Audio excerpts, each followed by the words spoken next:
Hello students, आज हम class 12 की एक्सरसाइज 6.3 की उच्चतम व निम्नतम ज्ञात करने की विधि पढ़ रहे हैं। देखिए हमारे पास उच्चतम व निम्नतम ज्ञात करने की दो विधियां हैं, जिसमें से पहली है प्रथम कोटि की अवकलज विधि तथा दूसरी है द्वितीय कोटि की अवकलज विधि।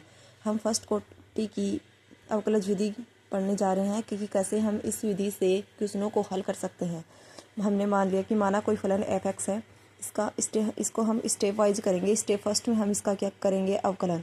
हम लिखेंगे f(x) का अवकलन करने पर, तो f(x) का जब अवकलन करेंगे तो हम लिखेंगे d/dx, x के सापेक्ष करेंगे f(x).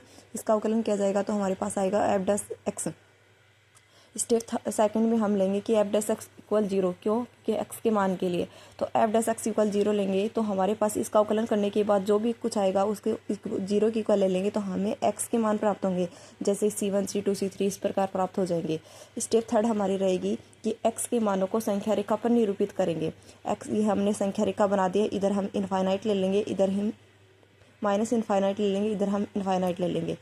जो पॉइंट आए हैं वो c1 c2 इस प्रकार ले लेंगे, वो चाहे 2 हो या 3 हो, जितने भी आएंगे हम ले लेंगे संख्या रेखा पर। फिर हम करेंगे कि f'(x) पे c1 रखेंगे। c1 रखने पर माइनस इन्फिनिटी और c1 के बीच का कोई भी पॉइंट रखेंगे f'(x) में, अगर वो पॉजिटिव आता है। और इसी प्रकार c1 और c2 के बीच का कोई भी पॉइंट रखेंगे f'(x) में और वो माइनस का आ जाता है, तो हमारे पास इस प्रकार बनेगा कि प्लस से माइनस है। और हमने देखो नीचे लिखा है कि यदि प्लस से माइनस की हो, c1 पॉइंट पे अगर प्लस से माइनस जाए तब कौन सा बिंदु प्राप्त होता है, तब उच्चतम बिंदु प्राप्त होता है। तो हमारे ग्राफ इस प्रकार कुछ बन सकती है कि जैसे प्लस है, प्लस यानी पॉजिटिव है तो यानी बढ़ेगी, फिर नेगेटिव है यानी नीचे गिरेगी, यानी नीचे। तो इस प्रकार हमें कौन सा पॉइंट मिल रहा है, ऊपर का पॉइंट मिल रहा है, यानी उच्चतम बिंदु मिलेगा। फिर इसी प्रकार अगर हम c1 और c2 के बीच का कोई भी पॉइंट f'(x) में रखते हैं और वो नेगेटिव आ जाता है, और तथा c2 तथा इनफाइनाइट के बीच का कोई भी पॉइंट रखते हैं और f'(x) में रखने पर वो प्लस का आ जाता है, पॉजिटिव आ जाता है, तो हमारे पास इस प्रकार की स्थिति बनेगी कि माइनस से प्लस की ओर, यानी c2 पॉइंट पे माइनस से प्लस की ओर तब बनेगा, तब हमें निम्नतम का बिंदु मिलेगा। यानी कि माइनस यानी नीचे की तरफ झुकेगी और पॉजिटिव यानी ऊपर की तरफ जाएगी, यानी माइनस से प्लस की तरफ जाएगी कि तो हमें देखो नीचे का पॉइंट मिल रहा है, तो इससे हमें निम्नतम बिंदु प्राप्त होगा। तो आप इस ग्राफ से अच्छे से याद रख सकते हैं कि इसमें हमें ऊपर का पॉइंट मिल रहा है, इसमें नीचे का। तो ऊपर का मिल रहा है तो उच्चतम बिंदु, नीचे का मिले तो निम्नतम बिंदु।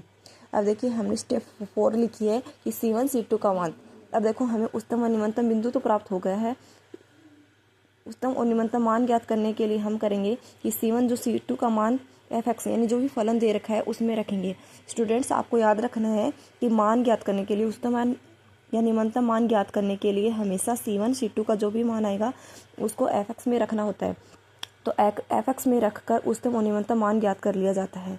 ये फिर देखो स्टूडेंट्स, यही विधि है आपकी प्रथम कोटि अवकलज विधि। इसमें कुछ आपको नोट में भी याद रखना है।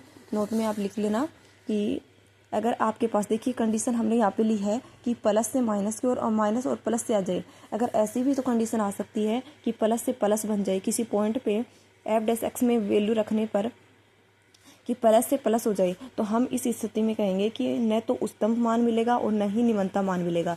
और इसी प्रकार की जैसे इस प्रकार की कंडीशन मिल जाएगी किसी पॉइंट पे, यानी जैसे c4 है तो माइनस से माइनस हो, तो इस स्थिति में भी न तो उच्चतम का मान मिलेगा और न ही निम्नतम का मिलेगा।